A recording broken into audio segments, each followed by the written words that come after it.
आज हम जानते हैं महाभारत में वर्णित और श्री कृष्ण द्वारा बताई गई कलयुग की 5 कड़वी सच्चाइयों के बारे में। महाभारत के समय की बात है। पांचों पांडवों ने भगवान श्री कृष्ण से कलयुग के बारे में चर्चा की और कलयुग के बारे में विस्तार से पूछा और इच्छा जाहिर की कि कलयुग में मनुष्य कैसा होगा, उसका व्यवहार कैसा होगा और उसे मोक्ष कैसे मिलेगा।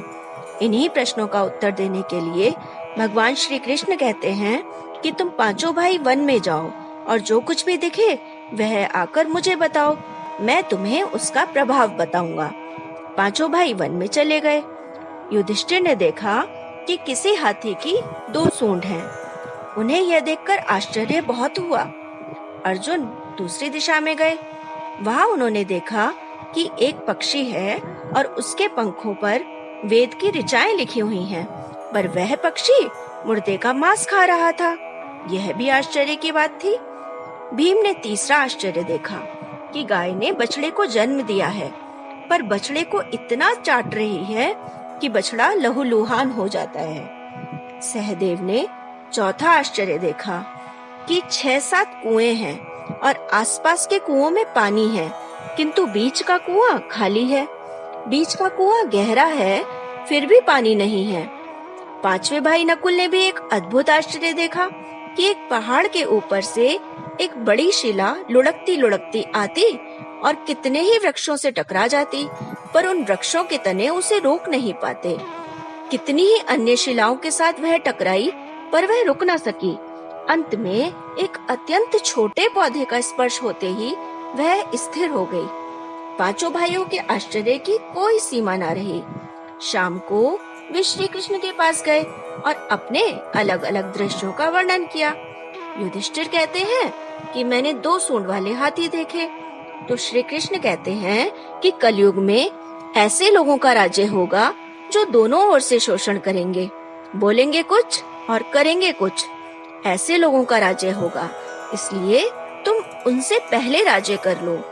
अर्जुन ने जो आश्चर्य देखा था कि पक्षी के पंखों पर वेद की ऋचाएं लिखी हुई हैं और पक्षी मुर्दे का मांस खा रहा है, इसी प्रकार कलयुग में ऐसे लोग होंगे जो बड़े बड़े पंडित और विद्वान कहलाएंगे, किंतु वे यही देखते रहेंगे कि कौन सा मनुष्य मरे और हमारे नाम संपत्ति कर जाए। चाहे कितने भी बड़े लोग होंगे, किंतु उनकी दृष्टि तो धन के ऊपर ही रहेगी। ऐसे लोगों की बहुतायत होगी जो परधन को हरने और छीनने को आतुर होंगे, और कोई कोई विरला ही संत पुरुष होगा। भीम ने तीसरा आश्चर्य देखा था कि गाय अपने बछड़े को इतना चाटती है कि बछड़ा लहूलुहान हो जाता है। तो श्री कृष्ण बोले कि कलयुग का आदमी शिशुपाल हो जाएगा, बच्चों के लिए इतनी ममता करेगा कि उन्हें अपने विकास का अवसर ही नहीं मिलेगा।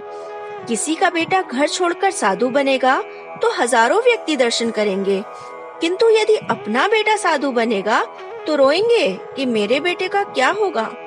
इतनी ममता होगी कि उसे मोह माया और परिवार में ही बांध कर रखेंगे और उसका जीवन वहीं खत्म हो जाएगा। अंत में बेचारा अनाथ होकर मरेगा।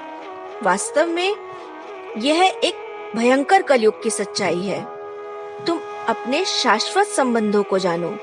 सहदेव ने चौथा आश्चर्य देखा कि 5-7 भरे कुएं के बीच का कुआं एकदम खाली है।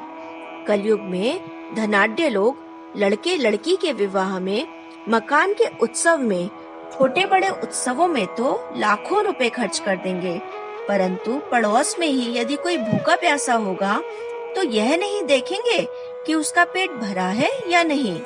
दूसरी ओर मौज मस्ती में, शराब में, व्यसन में पैसे उड़ा देंगे, किंतु किसी के 2 आंसू पहुँचने में उनकी रुचि नहीं होगी, और जिनकी रुचि होगी उन पर कलयुग का प्रभाव नहीं होगा, उन पर भगवान का प्रभाव होगा। 5वां आश्चर्य था कि एक बड़ी चट्टान पहाड़ पर से लुढ़की और वृक्षों के तने और चट्टाने उसे रोक नहीं पाए, किंतु एक छोटे से पौधे से टकराकर वह रुक गई। कलयुग में मानव का मन इतना नीचे गिरेगा, उसका जीवन पतित होगा।